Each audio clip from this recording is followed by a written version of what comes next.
Importance of management. ठीक,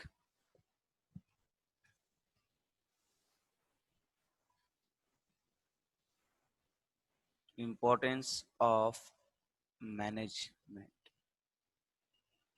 ठीक, कई सोच रहे होंगे कि इसका मतलब क्या है, तो इसका मतलब सीधा सा है कि आपने मैनेजमेंट का यूज क्यों करना है ना, या मैनेजमेंट की क्या नीड है, कहाँ, किसी भी ऑर्गेनाइजेशन में। ठीक है, ये चीज हमको यहाँ कवर करना है। तो देखते हैं हम इसका फर्स्ट टॉपिक जो है आपका,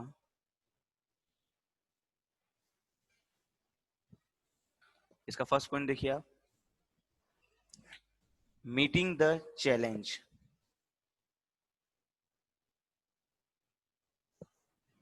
मीटिंग द चैलेंज। ठीक, ठीक। अब मीटिंग द चैलेंज का मतलब क्या,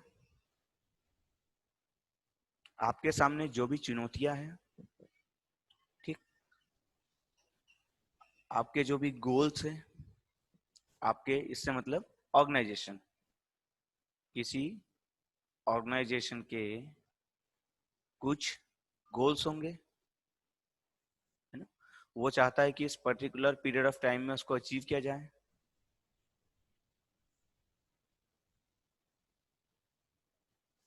to achieve in a particular period of time. तो मैनेजमेंट यदि रहेगा तो ऑर्गेनाइजेशन अपने गोल्स अचीव कर लेगा। तो ये जो पॉइंट है यही बताना चाह रहा है, मीटिंग द चैलेंज मतलब मैनेजमेंट का यूज करके या मैनेजमेंट के उस ऑर्गेनाइजेशन में होने से क्या होगा, हम हमारे गोल्स तक पहुंच जाएंगे। ठीक है, ये आपका फर्स्ट पॉइंट है। ठीक, सेकंड पॉइंट की बात करते हैं। सेकंड सेकंड पॉइंट है आपका effective effective utilisation of resources. ये क्या है, देखिए दो चीज होती है, एक होता है इफेक्टिवली, एक होता है एफिशिएंटली। ठीक है, इफेक्टिवली मतलब जहां पर आप टाइम की बर्बादी ना करें, ऑन टाइम आपका आप काम पूरा कर ले। एफिशिएंटली, आप जो रिसोर्स यूज कर रहे हो ना, आप जो भी रिसोर्स यूज कर रहे हो उसका आप कैसा यूज करें, ऑप्टिमम। ऑप्टिमम मतलब होता है कि जहां आपकी कॉस्ट क्या हो जाए, मिनिमम, या यूं कहे कि आपकी कॉस्ट क्या लगे, कम लगे, जिसमें आपका प्रोडक्ट तैयार हो जाए, है ना। वहां पर आप एक चीज ध्यान रखें, कॉस्ट मिनिमम से मतलब ये नहीं कि आप उसकी क्वालिटी में भी डिक्रीमेंट करेंगे, नहीं, ये नहीं करना है आपको। आपको उसकी कॉस्ट मिनिमम करना है। अब वो कैसे करोगे, तो उसके लिए मैंने ये पॉइंट लिखा ना, इफेक्टिव यूटिलाइजेशन ऑफ रिसोर्सेस। ये किसके कारण संभव है, मैनेजमेंट के कारण संभव है। अगर मैनेजमेंट अच्छा होगा तो क्या होगा, मैनेजमेंट के अच्छा होने से, अगर आपका मैनेजमेंट अच्छा है तो क्या होगा, मैनेजमेंट में जो काम करने वाले आपके मैनेजर्स है वो अच्छे होंगे, तभी तो मैनेजमेंट अच्छा होगा। मतलब इनकी स्किल कैसी रहेगी, टॉप क्लास रहेगी। ठीक है, इनको रिसोर्सेस का यूज कैसे करना है उसका नॉलेज पूरा रहेगा, है ना। ठीक है, उसके बाद इनको ये पता रहेगा कि कॉस्ट कटिंग कहाँ कहाँ की जा सकती है, without without the adjustment in the quality of product. Product की क्वालिटी में भी आपको छेड़छाड़ नहीं करना है ना। कॉस्ट कटिंग का मतलब ये नहीं कि प्रोडक्ट की क्वालिटी गिरा दी, ये नहीं करना है। आपको क्वालिटी भी मेंटेन रखते हुए वहां पर उसकी कॉस्ट कटिंग करना है। वो आप कैसे कर सकते हो? अपनी स्किल्स के थ्रू, जो आप टेक्नोलॉजी यूज कर रहे हो उसके थ्रू। ठीक है ना।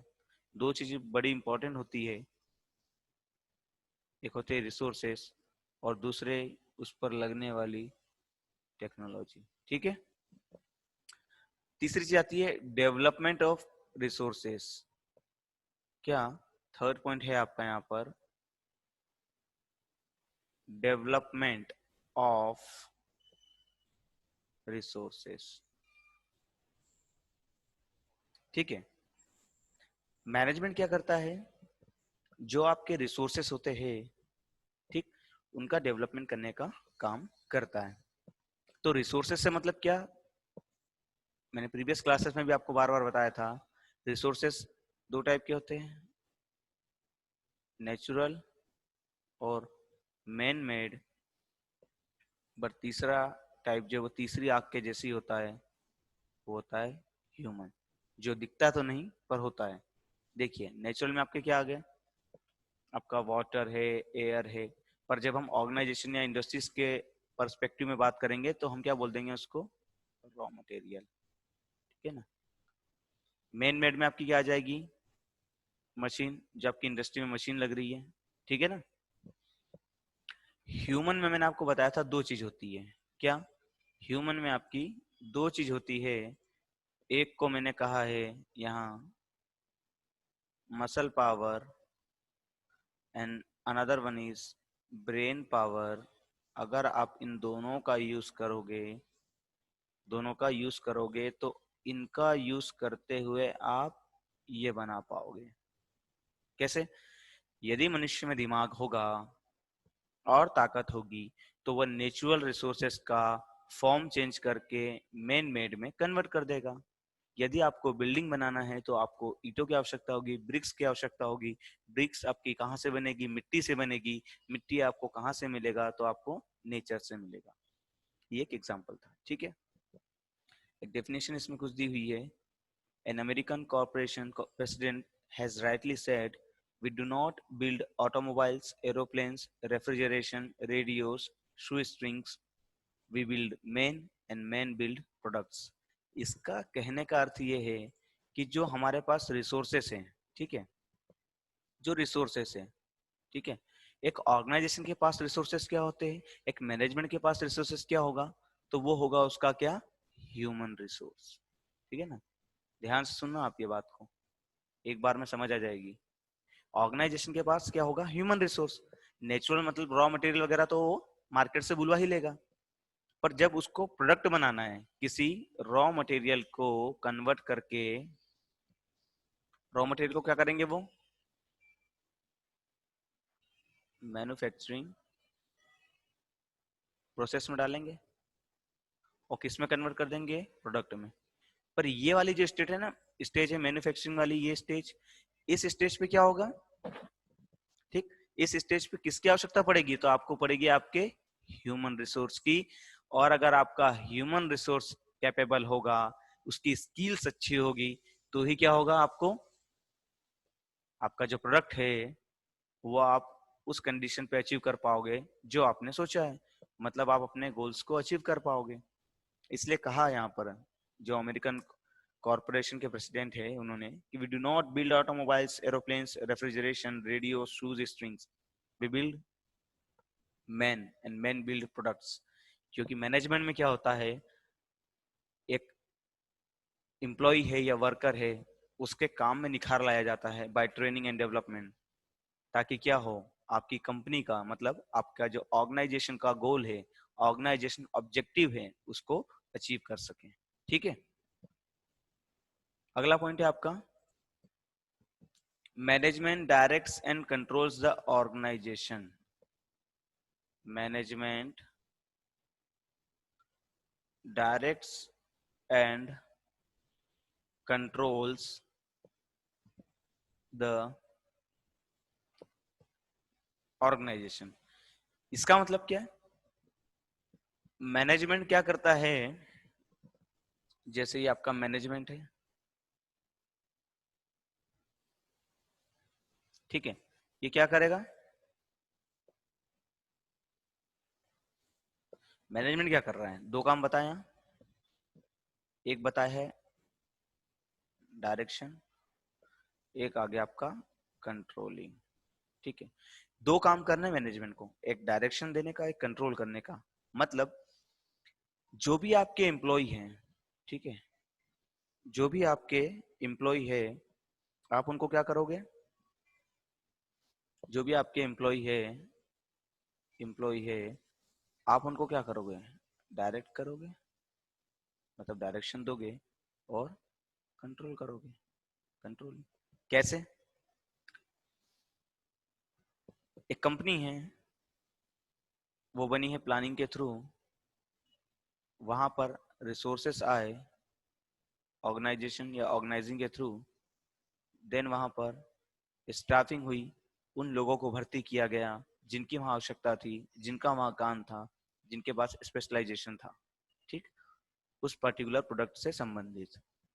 प्लानिंग, ऑर्गेनाइजिंग, स्टाफिंग, जब आप किसी को कोई काम दे देते हो, काम अपने यहाँ पे स्टाफिंग मतलब आपने रख लिया, फिर आपने काम को बांटा, डिवीजन ऑफ वर्क बोलते हैं, जो कि हम आने वाली चैप्टर्स में पढ़ेंगे। तो क्या होगा, जब आप काम बांटोगे ना, तो क्या करोगे, आप बोलोगे उस व्यक्ति को कि आपको ये काम करना है, ये काम करना है, ये काम करना है, आपके ये काम है। मतलब आपने क्या करा, पर्टिकुलर एम्प्लॉय को या आपके वर्कर को आपने काम बताया, ठीक। देन क्या होगा, जब वो काम करेगा ना, तो ऐसा तो है नहीं कि काम बता के आप चले गए, काम बताने के बाद भी आपने देखा होगा, सुपरवाइजर जब वर्कर काम कर रहे होते हैं उनके लाइन में, जब भी कोई प्रोडक्ट बना रहे होते हैं, ठीक है, तो सुपरवाइजर क्या करेगा, सुपरविजन का काम करेगा, वो देखेगा कि क्या हो रहा है, क्या काम कर रहे हैं कि नहीं कर रहे हैं, ठीक। तो इसको किस में डाला जाएगा, इस फिनोमिना को, आपके कंट्रोलिंग, ठीक है ना। डायरेक्शन देने के बाद अगला काम क्या हुआ, उनको कंट्रोल करना। एक में आपने निर्देशन दिया, डायरेक्शन दिया कि आपको ये काम करना है, और अगले में आप उनको कंट्रोल करोगे, कैसे, उनके ऊपर प्रॉपर सुपरविजन करके, ठीक। अब ये जरूरी इसलिए है डायरेक्शन और कंट्रोलिंग, ताकि आपके जो गोल्स है कंपनी के, वो अचीव कर सको। पांचवें पॉइंट की बात करते हैं,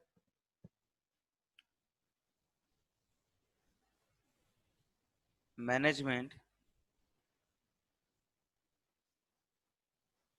इंटीग्रेट्स वेरियस इंटरेस्ट, ठीक है ना। इसका अर्थ क्या है, मैनेजमेंट इंटीग्रेट्स वेरियस इंटरेस्ट। अब जो भी व्यक्ति आएगा एक फर्म में काम करने, मान लो एम्प्लॉय है, वो कुछ अपने पर्सनल ऑब्जेक्टिव लेकर आता है, ठीक है। तो एम्प्लॉय जो होंगे डिपार्टमेंट वाइज भी होंगे, आपके पास प्रोडक्शन डिपार्टमेंट भी होगा, आपके पास मार्केटिंग डिपार्टमेंट भी होगा, आपके पास सेल्स वाले होंगे, एडवर्टीजमेंट वाले होंगे, ठीक है। ये सारे डिपार्टमेंट आपके पास होंगे, ठीक। इनमें आपके पास वेरियस एम्प्लॉयज होंगे, ठीक। जब इंक्रीमेंट आएगा या वर्किंग आवर की बात आएगी, या ऐसी कोई भी चीज जहां पर उनके क्या हो, पर्सनल ऑब्जेक्टिव अफेक्ट हो रहे हो, तो वहां पर वो क्या करेंगे, डिमांड करेंगे। अब डिमांड किससे करेंगे, तो मैनेजमेंट से करेंगे। तो मैनेजमेंट को वहां क्या करना होता है, संतुलन बना के चलना होता है, बैलेंस वे में काम करना होता है, सभी डिपार्टमेंट्स को बराबर तवज्जो देते हुए, सभी डिपार्टमेंट्स का बराबर ध्यान रखते हुए क्या करना होगा वहां पर मैनेजमेंट को। जैसे कि लिखा है, मैनेजमेंट इंटीग्रेट्स वेरियस इंटरेस्ट। तो मैनेजमेंट क्या करेगा वहां पर, सभी के हितों का ध्यान रखेगा और उनके मुताबिक फैसले लेगा। इसका मतलब ये नहीं कि उनके प्रेशर में आएगा, बिना प्रेशर में आए वो फैसले लेगा। जैसे मान लो कभी बोनस की बात आई है ना, कुछ बोनस वगैरह अगर देना है, दिवाली बोनस, ठीक है, तो उसके लिए कुछ बात होगी, सब डिपार्टमेंट वाले अलग अलग मांग करेंगे। तो मैनेजमेंट को ये भी ध्यान रखना है कि हमारे एम्प्लॉय नाराज भी नहीं हो, है ना। ऐसा नहीं हो कि कल से कंपनी के विरुद्ध काम करने लग गए या प्रोडक्शन ढंग से नहीं दे रहे, कंपनी के अगेंस्ट ना जाए कुल मिला के, ठीक। तो ये काम होता है मैनेजमेंट का, है ना। इसको अगर मैं शुद्ध हिंदी में कहूँ तो सबका साथ सबका विकास, ठीक। Next one is 6 point, innovation. बिल्कुल सही बात है, इनोवेशन। मैनेजमेंट के होने से क्या होता है, इनोवेटिव आइडियाज आते हैं। क्योंकि मैनेजमेंट क्या चाहेगा, मैनेजमेंट ये चाहेगा कि जो भी प्रोडक्ट आप बना रहे हो, है ना, जिस भी फील्ड में आप काम कर रहे हो, आपका जो भी गोल है, आप जो प्रोडक्ट बना रहे हो, मैंने बताया उसको इफेक्टिवली और एफिशिएंटली, मतलब आपको क्या करना है, उसकी कॉस्ट को कम से कम रखते हुए चलना है। इसके लिए क्या होगा, समय समय पर आपके पास एक डिपार्टमेंट होता है, रिसर्च एंड डेवलपमेंट। ये डिपार्टमेंट क्या करेगा, ये रिसर्च एंड डेवलपमेंट डिपार्टमेंट ये रिसर्च करेगा कि आपका प्रोडक्ट कैसा होना चाहिए, उसकी क्वालिटी कैसी होनी चाहिए, मार्केट में क्या चल रहा है, ये सारी चीजें चेक करेगा। उसके बाद ये कि हमारे प्रोडक्ट में लगने वाली हम कॉस्ट को, हमारी जो कॉस्ट है उसको कट कहाँ कहाँ कर सकते हैं, कैसे कैसे कर सकते हैं, कौन सी नई टेक्नोलॉजी भी, कौन सी नई टेक्नोलॉजी भी मार्केट में आई है ना, जिसका हम यूज कर सकते हैं, ठीक है। इन सारी चीजों पर ध्यान देना, और यहीं से निकलते हैं कि आपके इनोवेटिव आइडियाज, ठीक है। इसके अलावा अन्य पॉइंट्स भी है, कोऑर्डिनेशन एंड टीम स्पिरिट है। कंपनी में अगर आप काम करोगे, फैक्ट्री में आप काम करोगे, किसी ऑर्गेनाइजेशन में आप काम करोगे, तो कैसे काम करोगे, आपको कोऑर्डिनेशन करते हुए चलना है अपने साथ वालों का। आगे कोऑर्डिनेशन को हम काफी विस्तार से पढ़ने वाले हैं। एंड टीम स्पिरिट, ठीक है ना। आपके अंदर क्या होना चाहिए, सह सहयोग की भावना होना चाहिए, या सहयोग लिख दीजिए, कोई दिक्कत नहीं है। टीम स्पिरिट मतलब टीम भावना होनी चाहिए आपके अंदर। ऐसा नहीं कि मैं अकेला ही सब कुछ कर लूंगा, है ना। अकेला चना कभी भी पहाड़ नहीं फोड़ सकता है, तो वैसा काम है, टीम भावना होनी चाहिए आपके अंदर। अकेला विराट कोहली मैच नहीं जिता सकता है, तो सारे एम्प्लॉय जो है वो मिलकर काम करेंगे, है ना। जितने भी एम्प्लॉयज है वो ग्रुप में काम करेंगे, ठीक है। Coordination, departmental coordination best example है इसका, है ना। जैसे प्रोडक्शन वाले के पास प्रोडक्शन आया तो वो रिपोर्ट किसको भेजेगा, अपने स्टोर डिपार्टमेंट को। स्टोर किसको भेजेगा, सेल्स वाले को। मार्केटिंग को जाएगा, है ना। सब डिपार्टमेंट्स को सूचना जाती है कि इतना माल बन के तैयार है, इतना स्टॉक में है। मार्केटिंग वाला बताएगा इतना ऑर्डर आ रहा है, सेल्स वाला बोलेगा यहाँ से इतना गया है ना। डिस्पैच वाला बोलेगा कि हमने इतना ट्रक्स के थ्रू भेज दिया है। तो ये क्या हुआ, कोऑर्डिनेशन ही हुआ ना, मतलब टीम वर्क चल रहा है यहाँ पे। तो ये कहाँ से आता है, मैनेजमेंट के थ्रू। इसलिए मैनेजमेंट जरूरी है। यही है need of management, significance of management and importance of management, ठीक है। तो ये आपका जो टॉपिक है इंपॉर्टेंस ऑफ मैनेजमेंट, यही खत्म होता है। इसमें कोई समस्या है तो आप प्रश्न पूछ सकते हैं।